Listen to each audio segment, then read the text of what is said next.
Et comment ça va? Moi, beaucoup mieux. Je dois dire que je suis assez fier de moi. J'ai progressé sur le plus urgent, ce qui me permet maintenant d'avancer sur des axes de progression différents. L'introspection et la remise en question. Si on m'avait dit que c'était des compétences et que je pouvais les développer, je suis pas certain que j'y aurais cru. Et pourtant. Récemment, je me suis surpris. Pour l'introspection déjà, avec tous les exercices que j'ai faits et l'écoute de mon entourage, j'ai réussi à me questionner sur le bien fondé et la pertinence de mes émotions, de mes pensées et de mes comportements. Parfois même plusieurs fois par jour.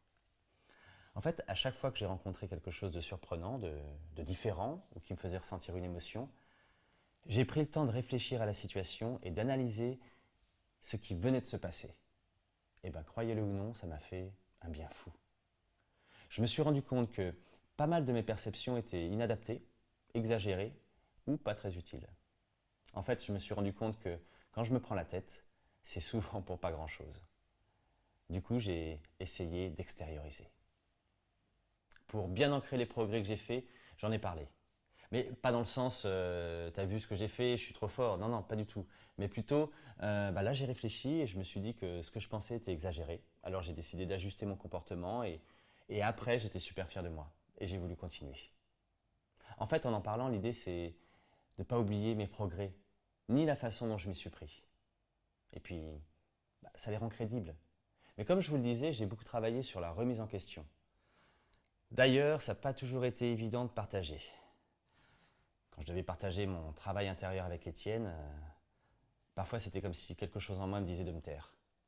En même temps, c'est quand même ultra difficile d'avouer qu'on a tort, qu'on s'emporte pour rien, qu'on refuse des changements qui valent le coup. C'est un peu un aveu de faiblesse en fait. Mais bon, je l'ai fait quand même parce que ça fait partie du jeu pour progresser. Du coup, j'ai commencé à me questionner régulièrement en me demandant si j'avais raison de me comporter de telle ou telle façon ou de dire telle ou telle chose. Objectif, zéro mauvaise foi. Parce qu'en même temps, c'est trop facile de trouver des justifications absurdes pour prouver qu'on a raison. Non?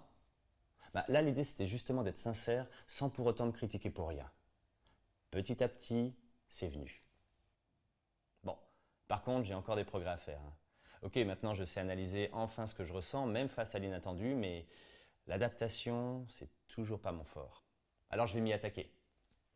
Vous vous demandez sans doute comment? Eh ben, moi aussi.